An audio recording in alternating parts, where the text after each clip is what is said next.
Welcome to the channel Masters of Consciousness, a place where we gather the greatest truths of life, explore what is invisible yet real, dive into the depths of existence, and reach the very essence of who we are and where we are going. Today, we will reflect on one of the most timeless and profound questions of all. What happens after death? This question may seem like the end, but for many who have truly touched that boundary, it is only the beginning. Death is not the opposite of life. It is its continuation, a transformation, a passage from one form of being to another. When the body stops functioning, something happens, something beyond what words can capture. But there are witnesses, people who have experienced clinical death, who were officially dead for a few minutes, and yet they returned with more than just a memory. They came back with a message. They speak of light, not physical light, but a presence that illuminates all of existence. They describe beings of love, a feeling of absolute understanding, unity, peace. Some meet deceased loved ones. Others experience their entire life as one great plan, in which every joy and every pain had purpose. These accounts are remarkably consistent, too consistent to be coincidence. People from different cultures, religions, languages, beliefs, see and feel the same things. Their minds could not have agreed on a shared story. This is not random.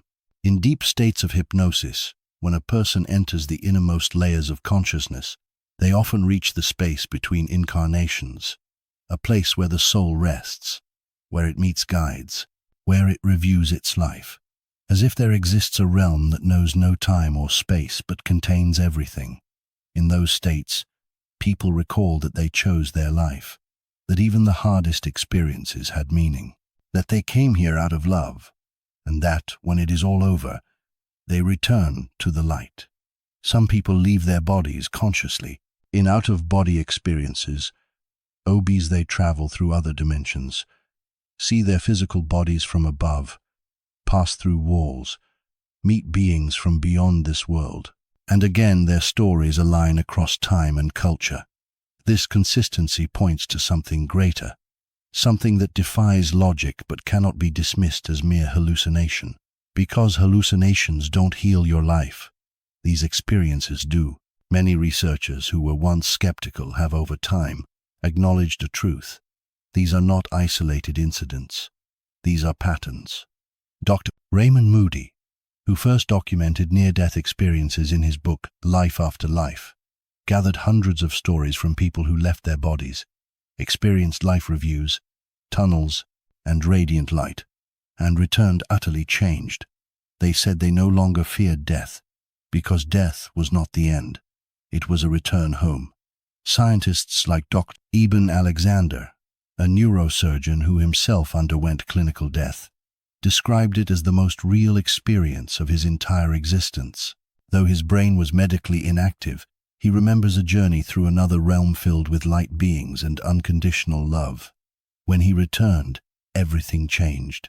He no longer believed in matter alone. He saw that consciousness exists beyond the brain, that our identities are far more than the sum of neurons. What emerges in these stories is not only evidence of continued existence, it is a deeply moving truth about the nature of life, that it is infinite, that every soul has its place, that there is an order and purpose, that we are loved in ways beyond our comprehension, and that all of this is part of a greater planon, crafted by an intelligence that is not cold or distant, but full of tenderness, wisdom, and beauty.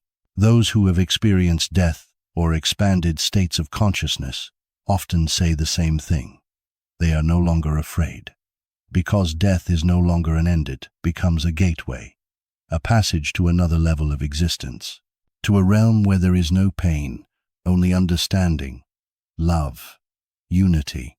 Some call it heaven, others call it the light, still others the source, but all describe the same thing, a state in which we feel completely at home. This is not just a religious idea. It is a message from those who have truly been there, who have seen life from another angle, who felt that they are more than just a body, a mind, or a story, that they are beings of light, moving through the experience of matter, that the body is only a temporary vehicle, a home for the soul, a school for consciousness. And when we begin to understand that, life becomes different, deeper. Every moment gains meaning, because it's not just about surviving, it's about awakening, remembering who we really are.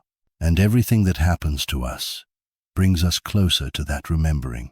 Even death, for many people, this remembering comes at the edge of death through meditation, hypnosis, or out-of-body journeys. In those moments, the illusion shatters, the illusion that we are only physical beings, separate from one another. Instead, a deep sense of unity appears with all existence, with other souls, with the spiritual world, with the source itself.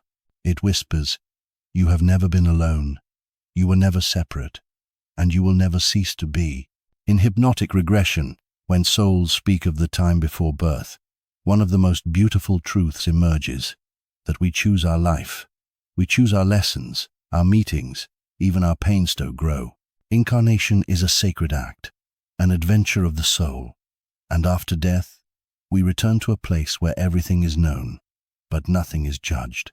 There, no one condemns us. We review our life with beings of light. We see what we learned, what we gave, what still awaits us.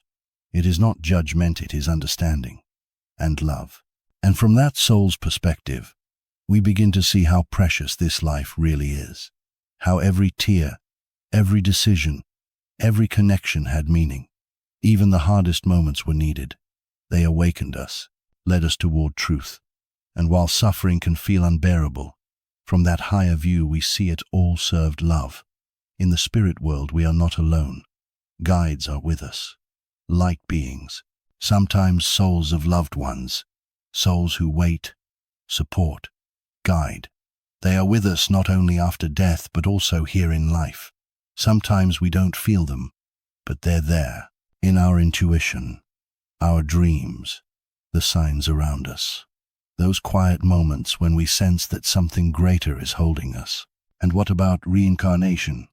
Many cultures and spiritual masters speak of a cycle of birth and death as a never-ending journey, a school for the soul. We return again and again, playing different roles, sometimes rich, sometimes poor. Sometimes we love, sometimes we are abandoned. Every incarnation is a new lesson, a new level of awareness. But the goal is the same: to return to oneness, to understand that everything is one, that you and I are one, that life and death are one. When we stop seeing death as loss, we begin to realize that life never truly ends, that everything we have loved, everything that was real, everything that was beautiful still exists, that no love is ever lost, that no soul is ever forgotten. Everything returns to the source, to the light, to eternal life. And maybe that's why this question moves us so deeply. What is after death? Because it's not only about death, it's about life, about who we are, why we're here, and what it all means. And when we look deeper, we see that the answer has always been within us, in that silent presence that never fades, in that knowing that we are more than just names, bodies, or stories, that within us is light, consciousness, a soul. There is something more powerful than death, and that something is within you. There is something that knows no end, and that something knows your name. That something is life itself, which never ceases. It is the infinite love from which you come, and to which you will return. It is the space where fear dissolves, because everything is understood. It is the home you've longed for, even if you've forgotten it. Consciousness does not die. The soul does not disappear. Life does not fade. We only change form. We rest.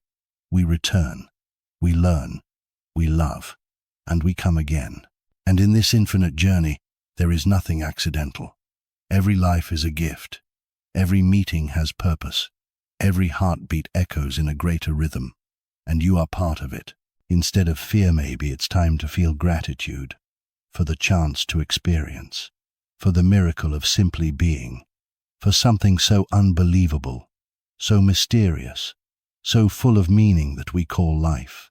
And death, it's just a moment, a brief closing of the eyes, to open them again, somewhere beyond, deeper, brighter. If you are hearing these words, it means you're ready to see deeper, and maybe you already feel that all of this truly has meaning. Thank you for being here today, for taking this journey with me into the unknown, into the light, into the essence of life itself. If this message touched your heart, if something opened within you, please share it. Leave a comment. Let your presence be felt. Subscribe to Masters of Consciousness so we can continue this journey together. Leave a like if this video spoke to you. And explore the other episodes. Each one is a step toward greater awareness, deeper presence, and brighter light. See you in the next episode. Until eternity. Thank you.